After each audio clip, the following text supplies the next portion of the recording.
શું એક પર્વત નાના બાળકોને જીવનનો સૌથી મોટો પાઠ શીખવી શકે? આ છે હેમલ અને તેના મિત્રોની એવી વાર્તા જે તમને પણ મજબૂત બનવું શીખવશે. તો આજની વાર્તા છે પર્વત અને નાના મિત્રો. ગીરુ પર્વતમાં એક નાનકડું ગામ હતું. ગામમાં ઘણા બાળકો રહેતા અને તેઓ રોજ પર્વતની આજુબાજુ રમવા જતા.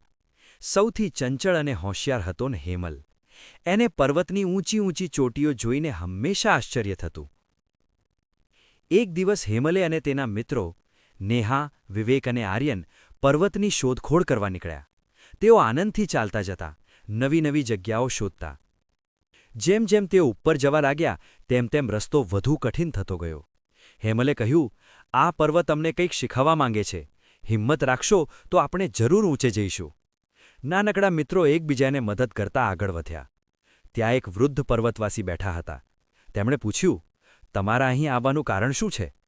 હેમલે ઉત્સાહથી કહ્યું, અમે પર્વતની શોધખોળ કરવા આવ્યા છીએ. વૃદ્ધ હસીને બોલ્યા, પર્વત માત્ર પથ્થર અને વૃક્ષોનો નથી બનેલો. પર્વત આપણને ધીરજ, હિંમત અને એકતા શીખવે છે. જો તમે કદી જીવનમાં મુશ્કેલીઓનો સામનો કરો તો પર્વત જેવી મજબૂતી રાખજો. બાળકોને આ વાત ગમી ગઈ. તેઓએ નક્કી કર્યું કે અમે હંમેશા પર્વત જેવી મજબૂતી અને ધીરજ રાખીશું. તેમણે વૃદ્ધ પર્વતવાસીનો આભાર માન્યો અને ગામ તરફ પાછા ફરી ગયા. હવે જ્યારે પણ જીવનમાં કોઈ મુશ્કેલી આવતી, તેઓ પર્વતને યાદ કરતા અને મજબૂત રહેતા. મિત્રો, આ વાર્તા આપણને શું શીખવે છે? હેમલ અને તેના મિત્રોની જેમ આગળ વધતા રહેવાથી આપણે આપણા લક્ષ્ય સુધી પહોંચી શકીએ છીએ. નિરાશ થઈને અથવા હિંમત હારીને બેસી જશું તો જીવનમાં ક્યારેય આગળ ન વધી શકાય. પર્વત આપણને શીખવે છે કે જો આપણે હિંમત અને ધીરજ રાખીએ તો જીવનમાં કોઈ પણ ઊંચાઈ અશક્ય નથી.